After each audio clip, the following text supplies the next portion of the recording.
Apa yang harus dilakukan untuk mengatasi masalah perubahan iklim? Jawaban sederhananya adalah orang harus berhenti melepas CO2 dan gas rumah kaca lainnya.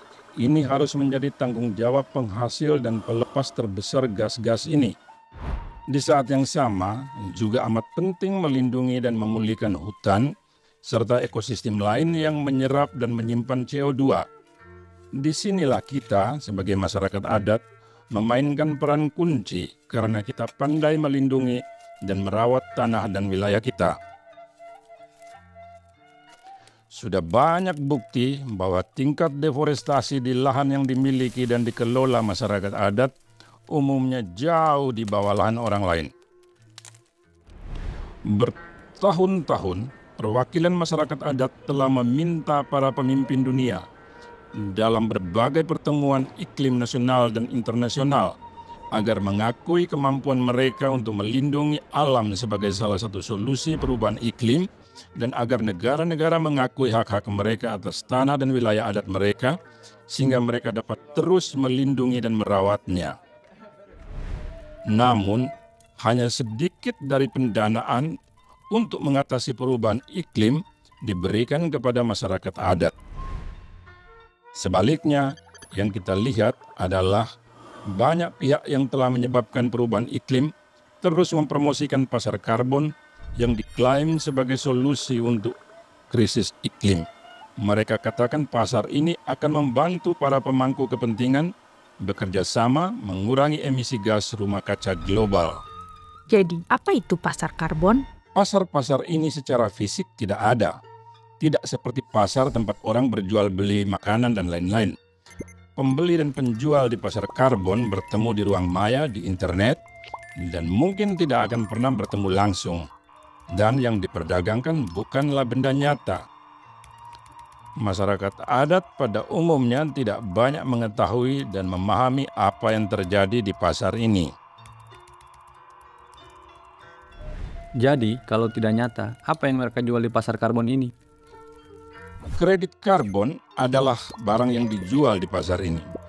Satu kredit karbon diklaim mewakili 1 ton CO2 yang telah dihilangkan dari atau dicegah untuk terlepas ke atmosfer. Satu kredit karbon juga dapat mewakili jumlah yang setara dari gas rumah kaca lainnya yang disebut sebagai CO2e. Jadi, ketika membeli satu kredit karbon, yang dibeli adalah janji dari seseorang untuk tidak melepas 1 ton CO2 ke atmosfer atau menghilangkan sejumlah itu dari atmosfer. Mari kita lanjutkan tentang pasar karbon. Ada 2 jenis umumnya, yaitu yang pertama pasar kepatuhan dan yang kedua pasar sukarela.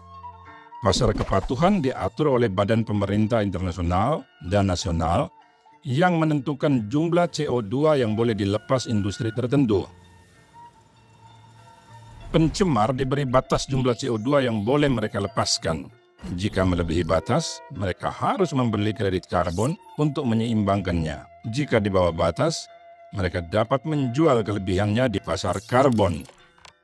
Pendukung pasar karbon mengatakan, pasar ini akan memaksa pengusaha mengurangi emisi CO2 mereka karena batasannya dikurangi terus-menerus setiap tahun.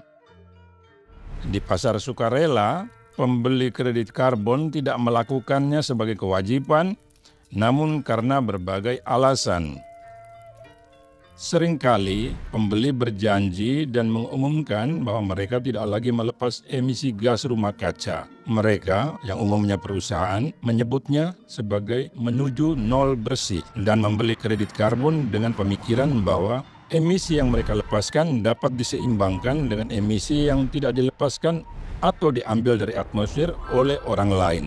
Ini disebut sebagai tebus karbon dan merupakan salah satu aspek pasar karbon yang banyak dipertentangkan, diperdebatkan, dan sangat mengkhawatirkan yang akan kita bahas nanti. Jadi, bagaimana CO2 dapat menimbulkan masalah? Salah satu alasan membicarakannya adalah karena banyak kredit karbon yang dijual, terutama di pasar sukarela, namun terkadang juga di pasar kepatuhan, diciptakan dengan cara yang berdampak negatif terhadap wilayah dan tanah dan hak masyarakat adat.